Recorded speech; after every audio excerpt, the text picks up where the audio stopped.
Hello, everyone. Welcome back to another episode of AKP Sports Talk. As always, I'm Ari here at Korea. We got off to a strong start the first, 4 or 5 days of August, but regression hit us both hard yesterday. We'll start off with you, Korea. Both neither of us had really any close plays. What did you take away from your two plays yesterday? Yesterday was a tough one. Yesterday was not fun. First, Orioles and Blue Jays. I mean, you can blame the pitching change if you want, but at the end of the day, both teams' bats didn't show up until the 6th inning, which doesn't help us for the 5th inning. So, of course, their bats showed up in the 6th inning, so just needed to wait an extra inning. Chris Bassett had a no-hitter going through 5. Albert Suarez, who was the last-second switch for Grayrod, he came in. He was allowing a 2-hit ball, so it was offenses just didn't show up. Just horrible read there. And then the Twins and Cubs, first 3 under 1.5. Well, Isaac Paredes ended all of that with one swing of the bat. Of course, I already knew as soon as that Nerfy was climbing up to 200, I knew it was going to be rough. that was a tough one. Obviously, Isaac Paredes and the Cubs, obviously, I think they had 2 on in the bottom of the first inning. And then Isaac Paredes just barely gets it over that left field wall for the 3-run homer. So obviously first 3 under 1.5, just absolutely tanked. Pablo Lopez, he didn't have it yesterday, just looked pretty much from the get-go, just did not really have control. He allowed 2 early hits. I think one was, Seiya. I think the other one was to Horner. I forgot who it was.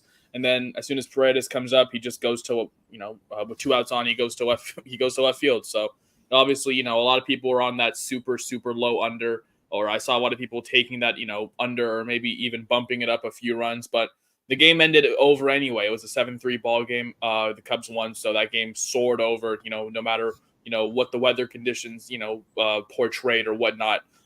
So, that was a tough one, 0-2 day yesterday. Just, we got humbled. We got humbled yesterday. But, we are coming back for revenge today. It was not a good day. How'd you do yesterday? Yeah, not any better for me. We'll start off with the Rangers, and I literally said the exact words that Framber is a guy that will either be good enough to throw a no-hitter or he'll get slammed. And, well, he had no hitter through 8 2/3, so that was Framber we got. The loss wasn't like that bad because, Molly did his job. We got 1 run through 5, so it was only 1-0. So even, the entire 5 innings, they were, I think it was scoreless through, 2. And there's either the 3rd or 4th where Houston scored 1. So, that one was kind of tough just because, I was, it should have just been fitting both lamps like we've been saying with how poorly both of them have been as of late. But, I was looking at how good the Rangers had been good against lefties the previous month. But obviously when Framber is at his best, he's like, Cy Young caliber. So that's what we saw from him yesterday. And then we'll go to the Giants. It went from 4-0 to down 5-4 in the span of like an inning and a half. The top of the first, I think it was Matt Chapman hit the 3rd home run, make it 4-0. I'm, obviously it's still early, but I'm feeling, pretty good at that point. And then it was a clean first for Birdsong. And then the 2nd inning came, and it all went downhill for him. He essentially had the start that Phillips had against the Mariners, when I was on the Mariners, where it's a rookie who's gets off to a really good start, first 4 or 5 starts, and then next start, can't even make it out of the 2nd inning. I don't think he did. It was tough. Like the home run that Abrams hit in the 2nd inning was like way over his head. Like I don't even know how he even made contact, not to mention, hitting it over the fence. So, on that, you just have to give credit to him and not so much on Birdsong. But then he got lifted early. They put in basically, the long relief back bullpen guys. And then at that point, it just got out of hand, early for the Giants. So it went from 4th in the Giants to 11-5. I think it was 11-1 run for the Nationals after it was 4-0. So, 4 not good, 4 bad plays from us, just to say the least. But obviously, it's all part of it's all part of the game. We'll look to bounce back today. You couldn't have said any better. Just bad day, obviously, bad reads, bad day, whatever you call it. Just horrible day. Just not a good day, unfortunately. But as I already said, we're gonna bounce back. Obviously, continue our momentum here on this Wednesday, August 7th. I got 2 plays for myself here. First, we're gonna go back to a revenge play here, but going back to a team that I stayed away from, but I'm targeting tonight. We're going with the Tigers and Mariners first 3 under 1.5 here. We're getting that at even money. Once again, I really like this matchup. It's the thing about it is that the total opened at 5.5 again. And it's just like, oh, why is this total so low again? And, it's starting to climb a little bit, but a lot of people are on that under today and fairly show. You look at the Tigers, right? Horrible splits against right-handed pitching. They can't hit right-handers right now. Just absolutely bottom near, I think, dead last just in terms of offensive splits, in terms of WRC plus whatnot. And George Kirby, one of the better pitchers at home, especially at night, he really tends to dominate. And then Tariq Skubal, obviously the Cy Young candidate on the other side for Detroit. He's had an amazing season. There were some trade rumors for him at the deadline, but the Tigers ultimately wanted to keep him, keep that commodity prize. So, and he's been really doing well, obviously, in the Mariners, even though they've picked it up a little bit, there's still some, lingering concerns, obviously, especially, after last night, their offense really didn't show up and they got, they lost the game 4-2 today. I think is going to be just a very low scoring game in general, kind of how it was last night. I think this game, potentially ends 2-1, maybe a 1-0 ball game or something like that. I do like that full game under, even though it's already set at 6, which is ridiculous. I'm kind of just going back to that, system I had yesterday, just backing each pitcher just to get through the lineup once, essentially. Like I said, Tariq Skubal should pretty much be able to carve through this Mariners lineup that even though, they have been hitting a little better, obviously, they still don't have their 2 main guys, obviously, Julio and JP still out injured, even though they have some big contributors, who they acquired at the deadline.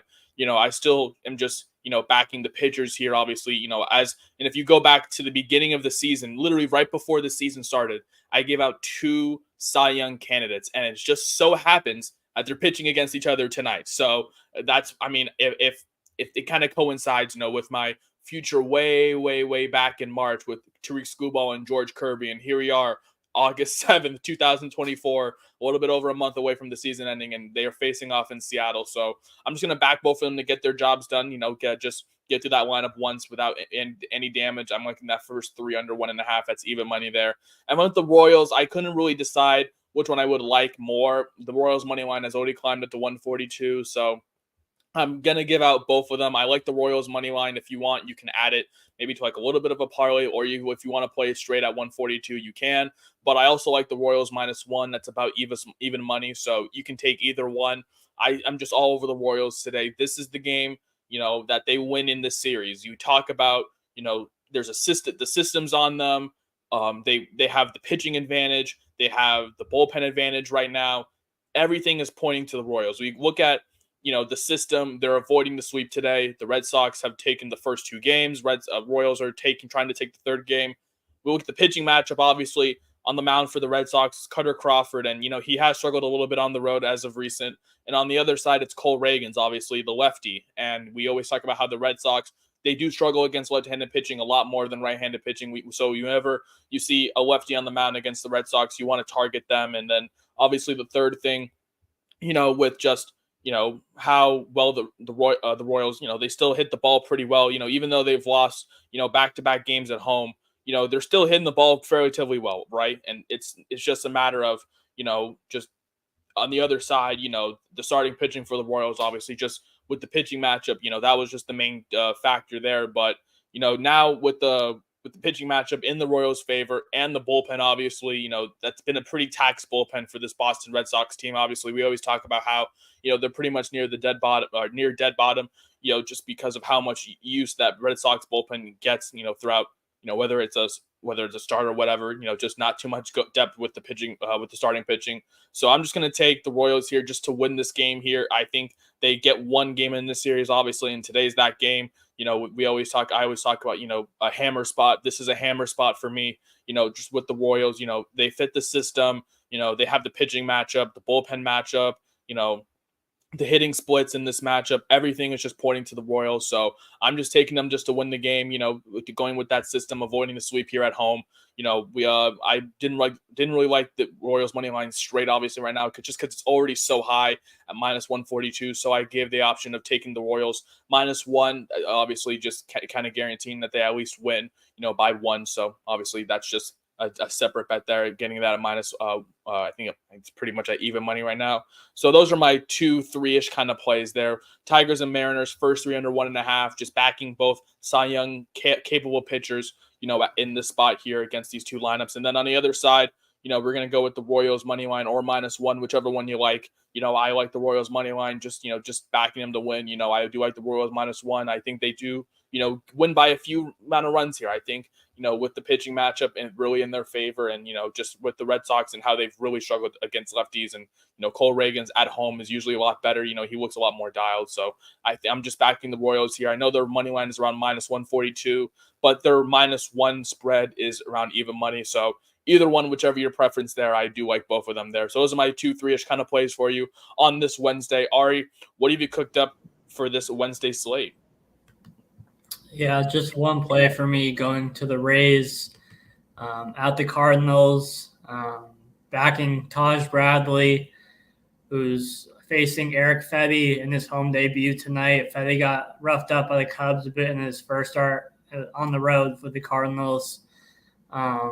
Mostly just backing Taj Bradley, who, if you look at his ERA on the road, it's 3.78, which isn't bad, but isn't great, or it's pretty good. But if you look deeper, it was really, one bad start against the Orioles where he gave up 9 runs, 2 1/3. That really, that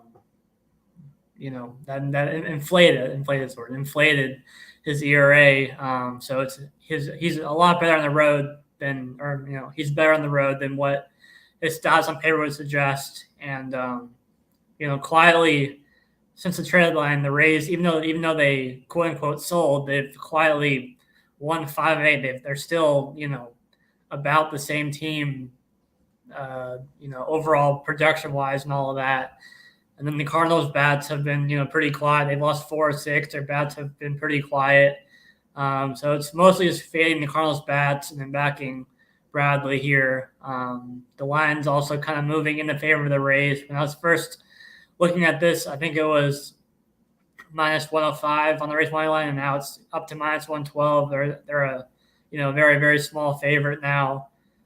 So for what that's worth, obviously, but just backing Taj Bradley, fading the Cardinals' bats, and then the Rays' bats aren't super powerful themselves. I think they can do just enough of Fetty.